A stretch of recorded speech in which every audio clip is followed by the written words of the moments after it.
A leader unleashes the ability of each person to improve their performance. Some leaders have the talent to be good coaches and build capability and leadership in others.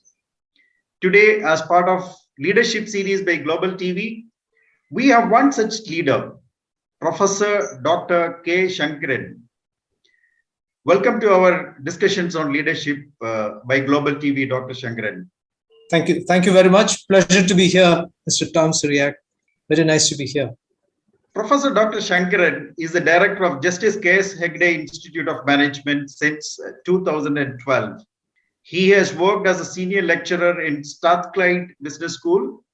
He has been a visiting academic at University of Sharjah. He has worked at TAPI Management Institute, SP Jain Institute of Management. He has been an associate vice president of Business Consulting Group and many more. He has been a project head. Dr. Shankaran is a graduate from IIT Kharagpur and he is a PGDBM from IIM Bangalore. He's also got a PhD from Kent University, Ohio, USA. Professor Shankaran, thank you so much for joining us in this discussion on leadership. Thank you. My pleasure. My privilege. We are sure our listeners will benefit from your experiences as a leader. Some leaders show leadership qualities from an early age, maybe from school days or college days.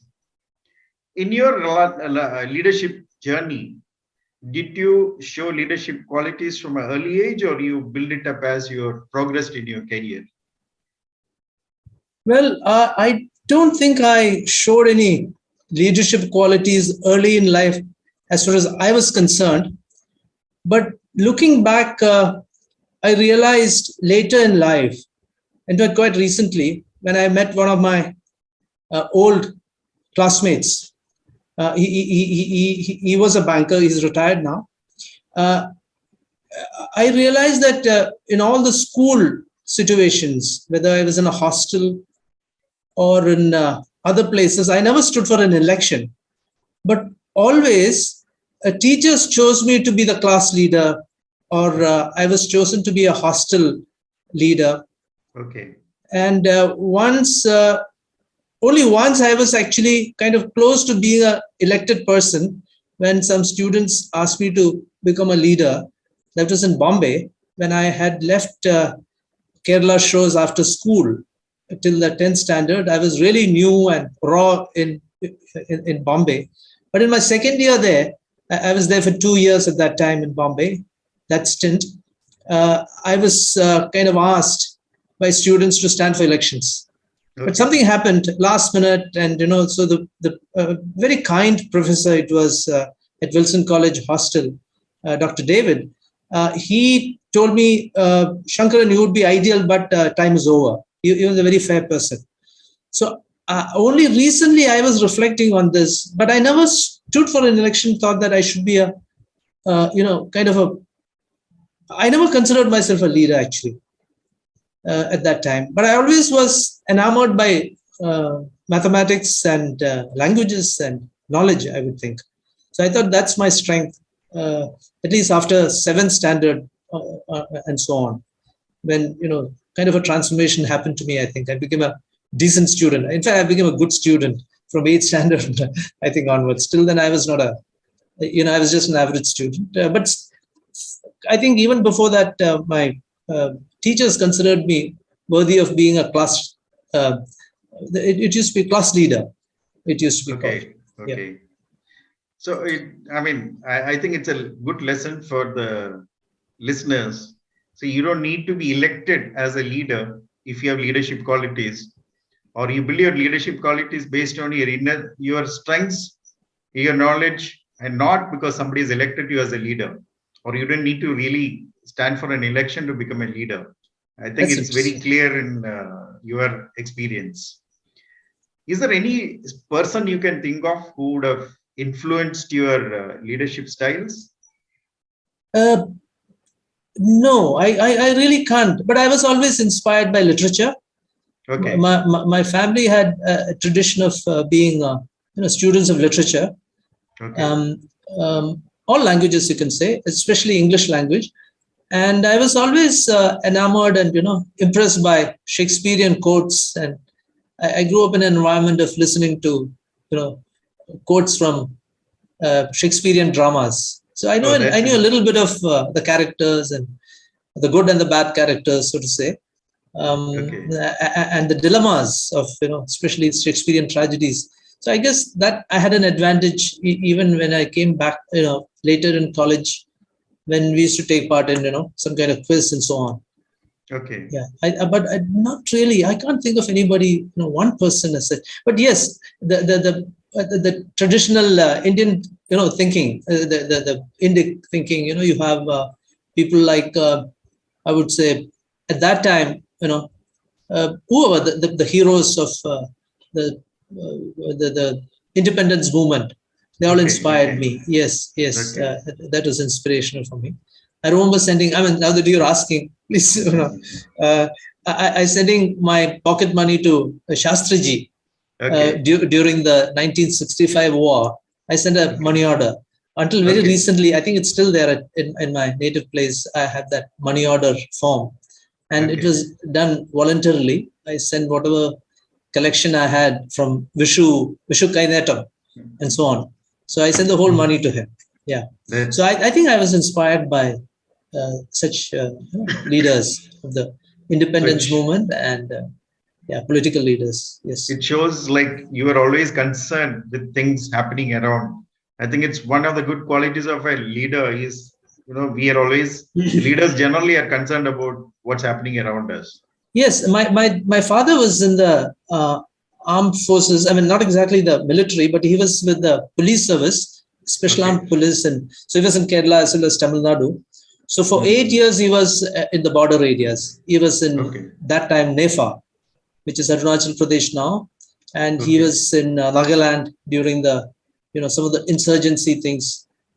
So for 8 years, I saw him as a person. I used to see him only during vacations that he used to come, especially when I Okay. was young. Yeah, yeah, very young. That is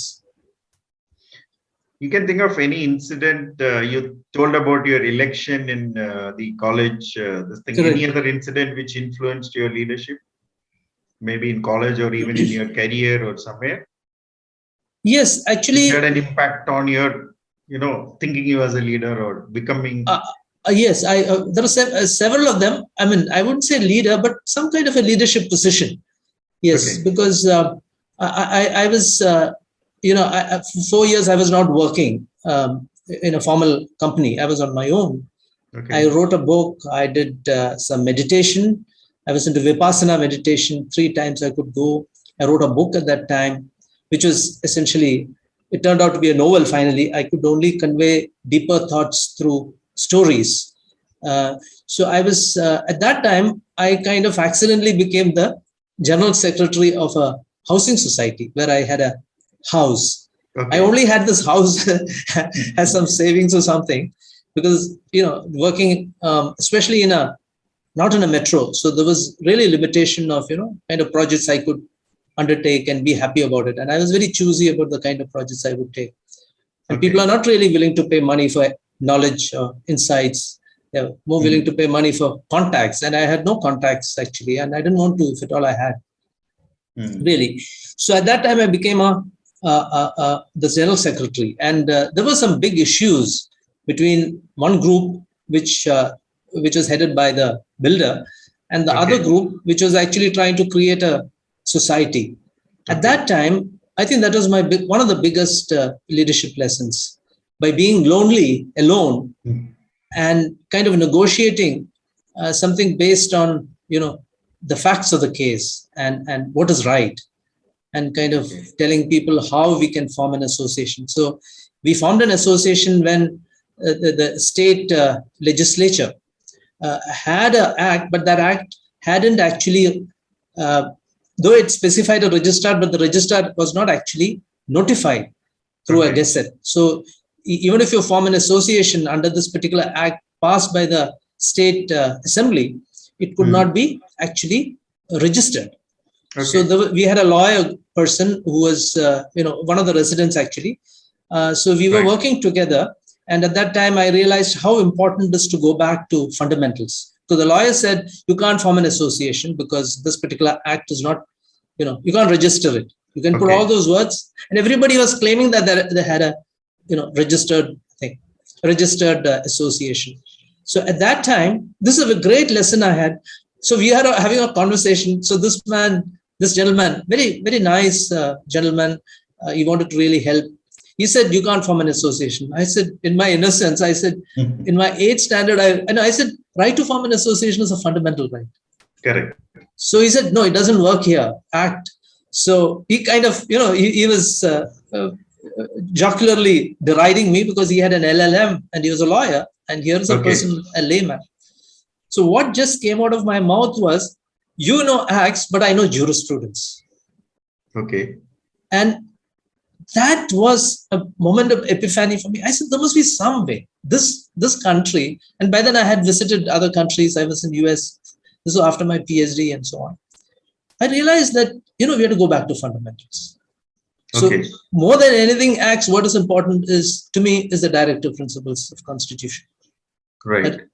And we formed an association, very interestingly, because there was a Charitable Societies Act, which is applicable to part of this state of 1938, through which we could form an association. So one very interesting, supportive lawyer, he asked me, what are you doing? I said, I'm doing this. Are you getting any money? No.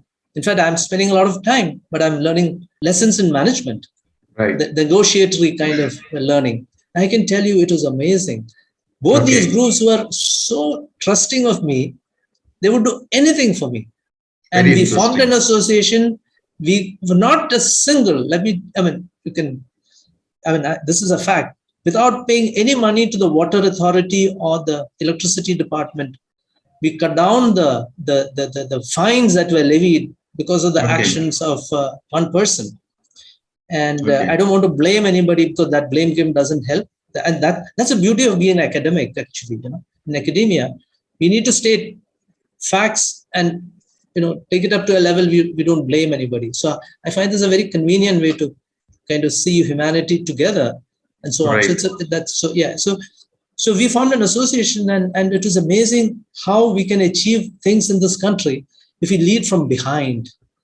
So I created my own vocabulary and said, that must be trusteeship management. That must be servant leadership. But you say, I'm here because you guys, are benefited. If you think I'm not benefited, I should leave this place. That is for people who are actually reporting to you. But to the people above, you're saying, hey, thank you for giving me this responsibility. And I'm really thankful for, doing the kind of thing. So we have to be extremely transparent with people upwardly as well as downwardly. But I think responsibility and authenticity, especially authenticity, comes from people below. And I think one area where this can be exercised fairly straightforward is the academic area. There are no state secrets. Students, if the students are benefited, there are no secrets. It's like, unlike diplomacy, state secrets, or even companies. So that is one great lesson that I think in an informal organization like housing society, getting acceptance is a much more difficult thing than a corporate world where it is specified, like if you occupy this position, this is your. So I think it's a great thing, like, you're able to get the people together. So probably one of the things which you used was your knowledge as well as your common sense. That saying that, okay, this could work if this happens. Yes, so, and to appeal to the good sense to the finer side of people. Wonderful. I think it's a good lesson for anyone. Like, use your knowledge and your common sense to get facts together, which will work in favor of your decisions. Absolutely. Actually, practice the idea of positive sum game. Absolutely. I think many I've seen this with students, especially youngsters, their ability to see that I can be benefited in the longer run by creating benefit for the other person in negotiations, for instance. That I think is that is something which we need to convey to youngsters. Hey, think of the longer term. What will happen? You're not setting up boundaries. By not setting up boundaries, you're actually reducing the resistance and help.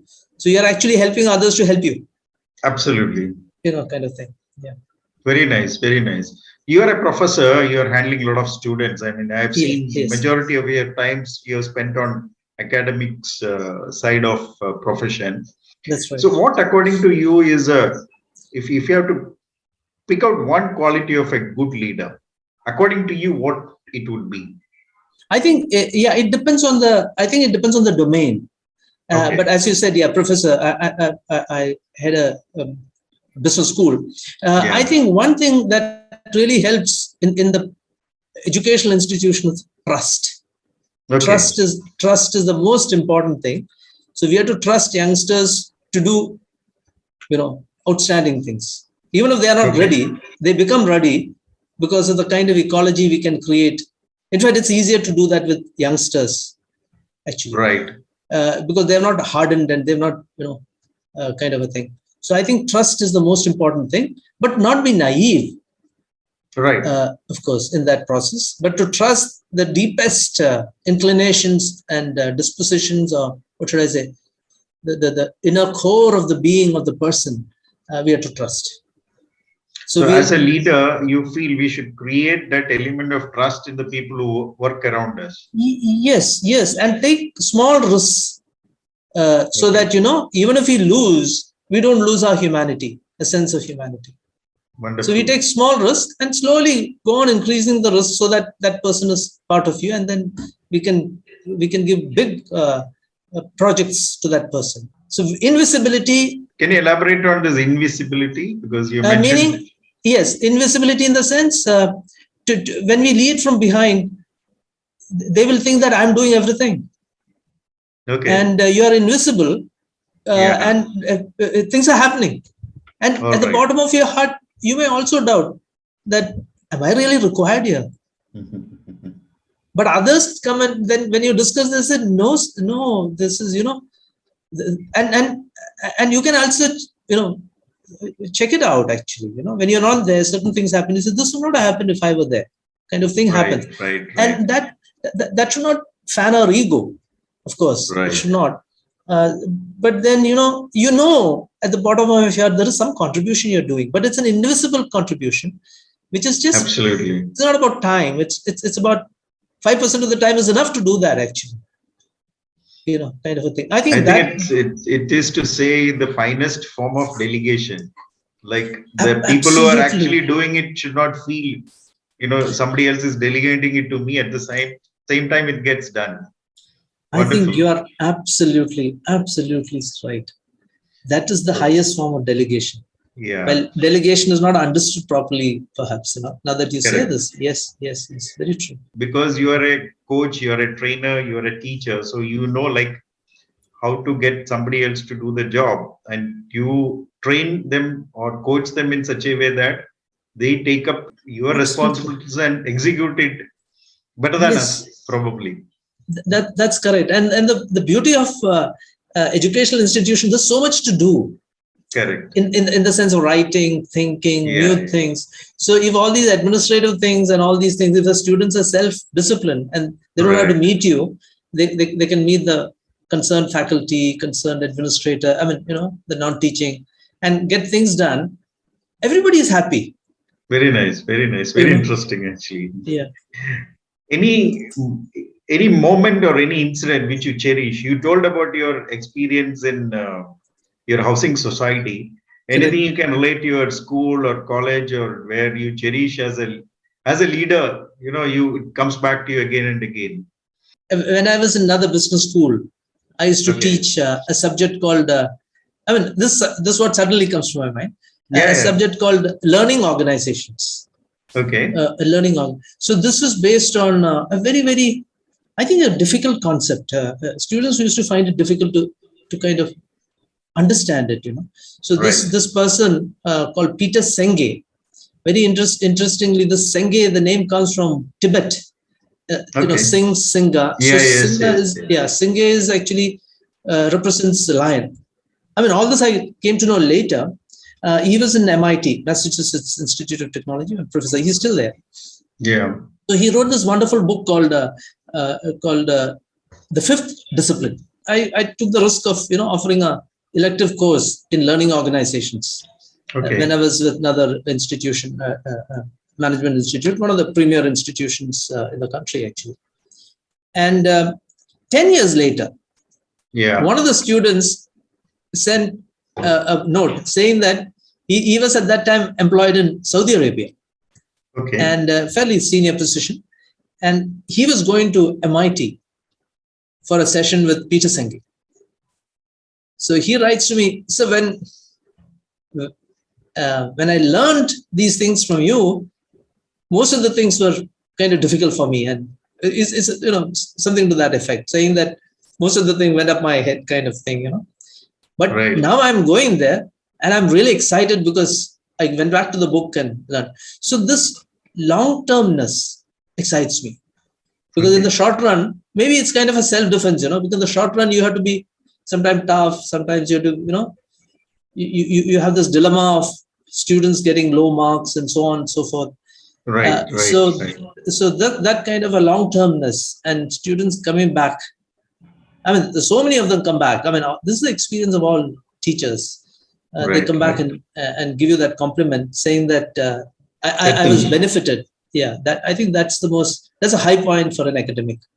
This is Absolutely. one. Another incident as a student, I must tell you this. So when I was doing my PhD, I had a wonderful teacher. Okay. And no exams in that course. We had, I had 16 or 17, actually 16. 17, they said, you don't have to take it, kind of a thing. I had to take courses at post-MBA level. Right. Post-MBA level. That means they were really tough subjects, maximum you can take 3 in a semester, which means, so there was one which was in competitive strategy, basically looking at 3-4 books and really kind of deconstructing what this authors said, kind of a thing. Right. So this professor, this was in Kent State University in Ohio. So this professor had only one paper to be submitted for the term. Just one paper. No exams, no nothing. At the end of the semester, submit a paper which is 100% authentic, your stuff, no copying, nothing. You have to create a summary of what you learned from different books and mainly synthesizing. So when I went from India, with due respects to our systems, I mean, you can say disrespect, sorry. I thought I was a smart guy. I got full scholarship. I started writing the paper about 2 weeks before the submission date. Okay. And sure enough, I got a B. He didn't give me an A because there were mistakes. It was not properly done. But at the end of the semester, I discovered, I felt in the core in me said, I only deserved a B. And next semester, that was not the next semester, but the one after that. So about 6 months later, the same gentleman was offering another course, again at a doctoral level course. I said, I'm going to crack this guy because this guy has something in him. He was a person who was attacking the Likert scale, the famous Likert scale where you say, fully agree, don't agree. So he was a guy who was against it. I mean, amazingly, extremely well-educated person. So he was against it. And obviously, not many publications would like to challenge it, Likert scale and all. Anyway, so I knew this person had something deeply in him. So I started working on day one. I started working on the paper. Again, it's one paper at the end of the term. I started working on it. At the end of that term, I submitted this paper. And all he wrote was, actually, in that university, we had A, B, C, D, and F. 5, F also, F also was there. But then only 5 categories. And what he did, what he gave me was, he wrote A plus. And then he wrote, now you got a handle on this. Now you got a handle on this. No Wonderful. Excellent, nothing. It was a moment of epiphany. And actually, for my sake, for my conscience, I considered that paper with that A plus written as more valuable than my degree certificate. Wonderful. Very nice. Very nice. And I tell my students, I keep it here. I don't have my degrees anywhere here in this room right now. I have some soft copy on my computer, but only hard copy I have is that paper. Wonderful. That I wrote, on which on the first page you wrote A plus. So I found how it is important to have true thinkers and scholars in the academia, That's right. who respect other sectors, but who don't pamper them, Right.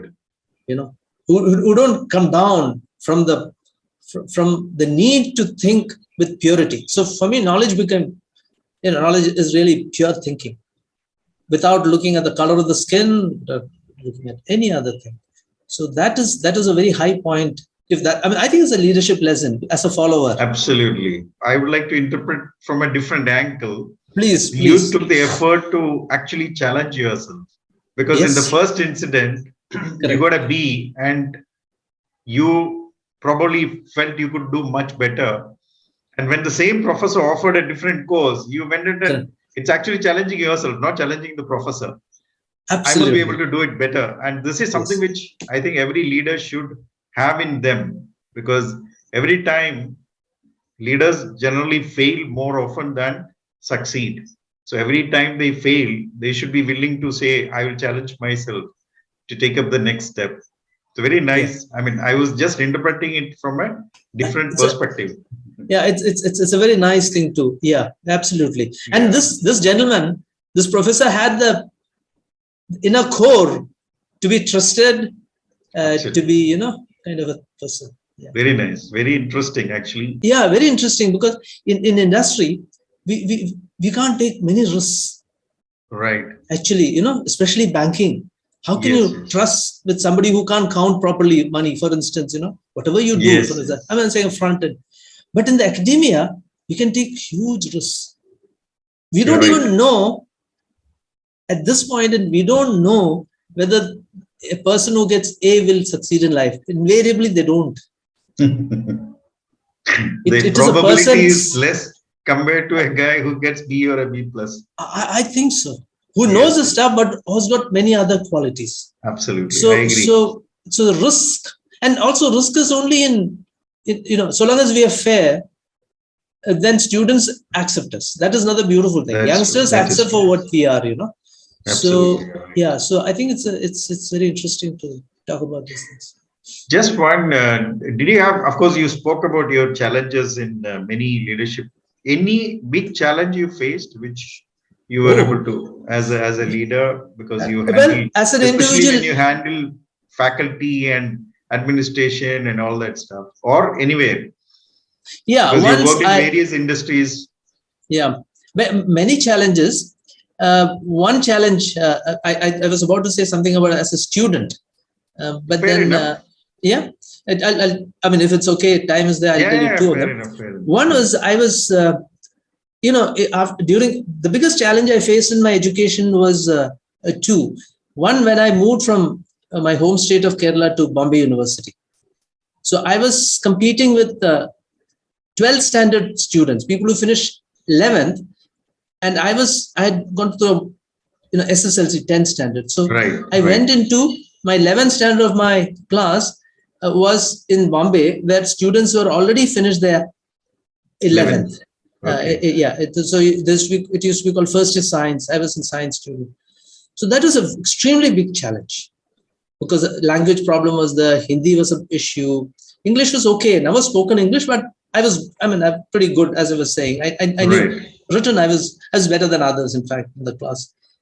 But science was a big problem. I worked hard, and actually, I don't attribute that success to myself. There was some kind of divine impact, is what I believe at that time. Yeah. Same thing happened in when I was in the United States doing my PhD. After all the coursework and doing the comprehensive exam, they call you ABD, all but dissertation. And they put the doctorate within brackets, saying that all you need to do is a dissertation. Yeah. So so at that time, I was kind of enthused to go and join the industry. There was one Indian company I joined at that time. And during that time, I must have sent about 20 or 30 different, notes to my professor at Kent State from Philadelphia, asking him to agree to the topic. Anything from 1 page to 20 pages proposal. All of them was rejected. He rejected all of them. And I was Interesting. in a very bad state without any, and I lost my job there. This was 1992. There was a recession. I lost my job, and I had actually decided to come back without a PhD. Then something very, very interesting happened. I mean, it was some, I don't know. I consider it as mystical experience, and I was Okay. told to stay back and complete the work. Then I went back to the university, dropped everything. I only had 2 suitcases of things. Everything as I had sold. I was working and I was okay. I mean, I Yes. had the typical, trappings of prosperity, car, exercise machine, TV at that time, and all that stuff. I sold off everything, cleared up my credit card, went back to the university with 2 suitcases, and about maybe about 3 feet of papers, 2 bunches. You don't have the soft copy at that time. I'm talking about Yeah, right. 92. Yeah. And I went back to the university under very, very trying circumstances financially. Though I went from here with full scholarship at that time, the university also will tell you, okay, if you couldn't finish in 5 years, they're not going to give you money. So that had dried up. I couldn't, and I would not have been able to concentrate on teaching or research and all that because I had to do this. So within 6 months, I finished the whole thing, including defending the proposal, which I could Okay. not do in 2.5 years. I finished in 2.5 months and completed the PhD, and a good. I mean, that thing came in Academy of Management paper was essentially published later, which is considered Okay. like the first stage of how good your research is. It became a first chapter in a book Okay. on published by an Australian author, co-authored by an Indian. I mean, edited book. So this was the first chapter. Actually, my dissertation was the first chapter. So that was the Interesting. second big challenge, and I've gone through this ups and downs. Imagine getting a call from the United States and saying that okay, you come Full here and scholarship. teach scholarship, Yeah. and going there with absolutely $100-200 I had in my hand, and I landed up, and next month's salary coming, and Okay. coming back with nothing except a PhD. Yeah, that's Anyway, I think experiences teaches a lot, absolutely, which leads absolutely. to probably Yeah. our, these are stepping stones. Yes, absolutely. Now you are a lead of, currently you handle a institute by yourself. So do That's you correct. really enjoy being a leader? Yeah. I enjoy, but there are also moments of frustration. And I can Okay. tell you this, I will say this openly, not because of my students, not because of my colleagues, not because of my management, but because of Okay. regulations. Regulations. Okay. Regulation, especially in the education sector. Now, there's no Yeah. easy solution Right. because it'll take another 50 years to have the kind of solution that ideally should come forth because we have disempowered the thinking people in Right. this country. Is what I Right. feel. And we don't have an ecosystem of really, arguing out on a case and in a civilized manner. Right. We have lost that ability. I think we had it long ago. We lost that Right. ability. So yes, but I think 70 to 80% of the time, yes, I enjoy. But other time, it's not just the regulators. It is what the regulators have done to the psyche of the The thinkers, academics. the academics. So what Yeah. happens is you're fighting very small, little battles for somebody else. Which doesn't contribute to any positive Abs- contribution to the abs- society, to absolutely, academics or anything. absolutely. I think So it's I not only in academics; it's all around us in our yeah, society. I think every leader has to deal with it, whichever industry or whichever area of service you are in. I think everybody faces this because I also deal with a lot of industrial people. I'm sure you're also listening to them. yeah, So all of them have this problem saying that I can manage my business, but it's very difficult to manage the yes, government and the regulators. yes, So probably and some good sense yeah, will prevail at some point of time. Let's I hope I, so. I hope so. Yes, you're right, and yeah, in a way, industry is more tied up because you have to exactly follow the rules. Yes. Here, one thing we can do all that is required, but also give some additional inputs in a different way to the students, for instance. Right. Change the Right. thing a little bit. But the Right. disadvantage is that, the openness has to be even more in a way in the academic field, because Yes. ultimately self-discipline is what gets students to be really, for a society to be really, really great, it's about developing it internally. And that development happens, I guess, most in the academy, so to say. Yes. Yeah. So That yeah, is the future. The future that's of the future. the society is coming from institutes like yours. I mean, all schools and colleges Yes, actually yes, produce the yes. future of the country. That's right. And how do we disagree, in a pleasant manner with the Yeah. elders in society and say this is how it should be, and have that political skill in a good sense. I'm saying political in a Yes. good Yes. sense, Yes. Yes. where you know, yeah. So the scientific this or that is modulated by compassion, good sense, meritocracy. So yeah. If you have to give two messages to the youngsters who are aspiring to be leaders, what would that Okay. be? Aspiring to be leaders, I think. Yeah. One is that they should really reflect about what they're doing Okay. constantly and become good human beings and good followers of a system. If they want to Okay. change the system, they should not simply make noise about it.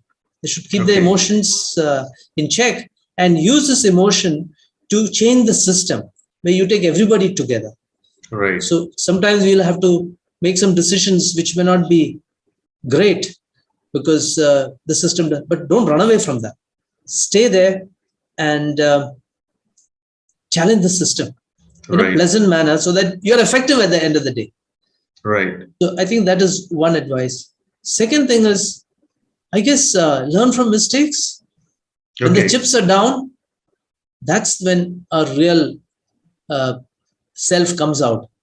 And That's true. learn from mistakes and remember it's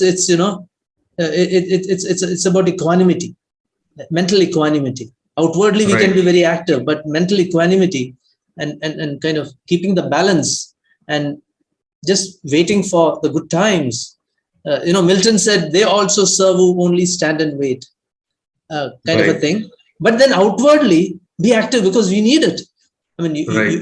one has a role to play. So if it's a market share, we have to have the market share. If it's about growth, we have to have the growth. But have some inner kind of silence, which is willing to wait for that, opportune moment, so that one is able to kind of figure out when to do it. I learned these things only lately, but then I have no regrets. Yeah. So yeah, I think that would be my advice. The second advice.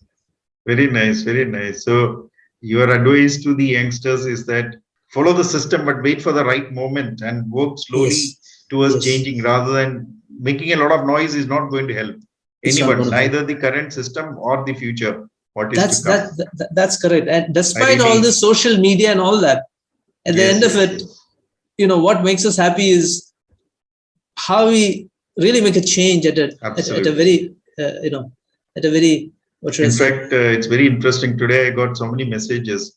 Be the Uh-huh. change you want to be. I think that was one of the Yes, lessons yes, from Mahatma Gandhi. Today being yes, yeah, Gandhi Mahatma Gandhi, yeah, Jayanti. absolutely, I absolutely, saw so many messages in different groups. yeah. Very nice, Professor. I think it was very interesting and very different type of thoughts you raised today. I'm sure the Thank you. listeners will definitely benefit from this discussions we had. Yeah. And thank you so much for your time. And I'm sure you are going to be a great inspiration for the people around you. Thank You are at this point of time, and may thank you you, continue for more years to come. Thank you so much. thank you very much. Thank you for this opportunity. Thank you.